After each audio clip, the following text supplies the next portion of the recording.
YouTube channel में आपका स्वागत है।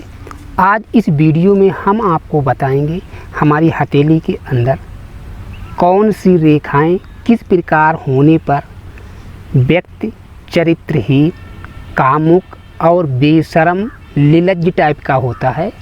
तो इस वीडियो के माध्यम से हम आपको बताएंगे रेखाओं के बारे में और व्यक्ति की हथेली में कौन सी रेखा किस स्थान पर होने से व्यक्ति बहुत ही कामुक का मतलब सेक्सी टाइप का, सेक्सी मिजाज का और निर्लज्ज यानी बेशर्म बनता है। तो कौन सी रेखाएं किस स्थान पर होने से बनता है यह योग, यह चीज़ हम आपको इस वीडियो के माध्यम से बताएंगे। सर्वप्रथम जो हमारी हथेली में जीवन रेखा, तो जीवन रेखा इस प्रकार से होती है और ये जीवन रेखा आज हम आपको जो योग बताने जा रहे हैं यह योग बहुत ही कम व्यक्ति की हथेली में देखने को मिलेगा, क्योंकि हर व्यक्ति की हथेली में जीवन रेखा इस स्थान तक होती है, लेकिन इस योग में जीवन रेखा इस स्थान तक नहीं होगी, केवल यहाँ तक होगी। और दूसरी बात, जो हमारी दूसरी रेखा होती है मस्तिष्क रेखा, तो मस्तिष्क रेखा जो है हमारी, इसके साथ यहीं से प्रारंभ हो और अपने स्थान तक जाए, जिस स्थान तक होती है उस स्थान तक। ये दो रेखाएं इस प्रकार से हों और इसके साथ तीसरा योग इस स्थान के आगे जिस जातक, जिस व्यक्ति स्त्री हो या पुरुष हो, स्त्री और पुरुष में केवल भेद इतना रहेगा, पुरुष का दाहिना अंग यानी पुरुष का दाहिना हाथ देखना है, स्त्री का बायां हाथ। इस स्थान से और इस स्थान तक जो हमारा गुणा का चिन्ह होता है, क्रॉस का चिन्ह इस रेखा के आगे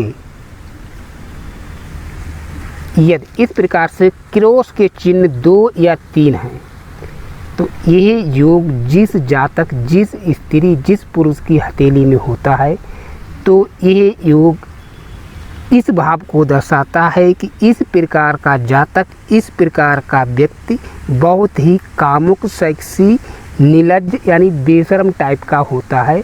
यह योग जिस व्यक्ति की हथेली में होता है। इसके बाद हम आपको बताएंगे इसके अलावा दूसरा योग। दूसरे योग में बहुत से व्यक्ति इस प्रकार के होते हैं, बहुत सी स्त्री इस प्रकार की होती हैं कि शादी के उपरांत भी उनका अफेयर दूसरे के साथ चलता है।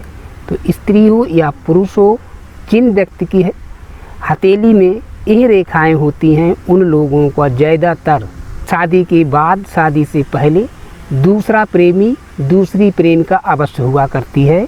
तो वो कौन सी रेखाएं हमारी हथेली में और किसी स्थान पर होने से दूसरी प्रेमिका या दूसरे प्रेमी का योग बनता है। बहुत से लोग इस प्रकार के होते हैं कि वो अपनी शादी के उपरांत दूसरी शादी तक कर लेते हैं, लेकिन उनकी दूसरी शादी के बारे में किसी को मालूम नहीं होगा। लोगों के हथेली में यह योग होता है, वे लोग अपने प्रेमी, अपनी प्रेमिका को गुप्त रखते हैं, उसके बारे में किसी को बहुत जल्दी मालूम नहीं होता है।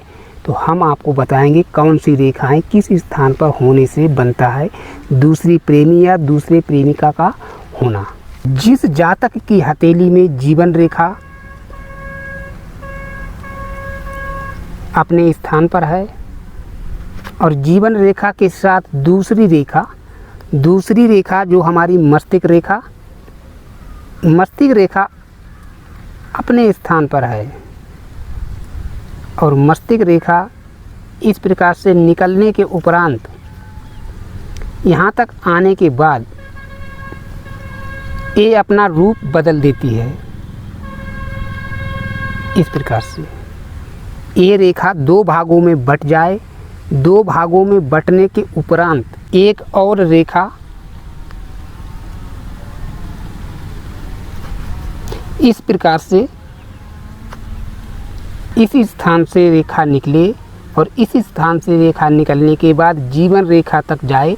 जीवन रेखा को क्रॉस भी कर सकती है या जीवन रेखा के पास तक, और यहाँ से पुनः वापस होकर फिर से मस्तिष्क रेखा को क्रॉस कर दे या मस्तिष्क रेखा के आगे तक निकल जाए। तो इस प्रकार का योग, यह योग जिस जातक, जिस स्त्री और पुरुष की हथेली में होता है, तो इस प्रकार के व्यक्ति के जीवन में अपनी पत्नी, अपने पति के अतिरिक्त दूसरे के साथ अफेयर अवश्य चलता है। यह योग जिस व्यक्ति की हथेली में होता है उन लोगों के लिए। यह थी हमारी हथेली के अंदर पाई जाने वाली कुछ रेखाएं और उनके बारे में जानकारी। और इसी के साथ हम आपसे अनुमति चाहेंगे। हम फिर मिलते हैं आपसे एक नई जानकारी, एक नए वीडियो के साथ।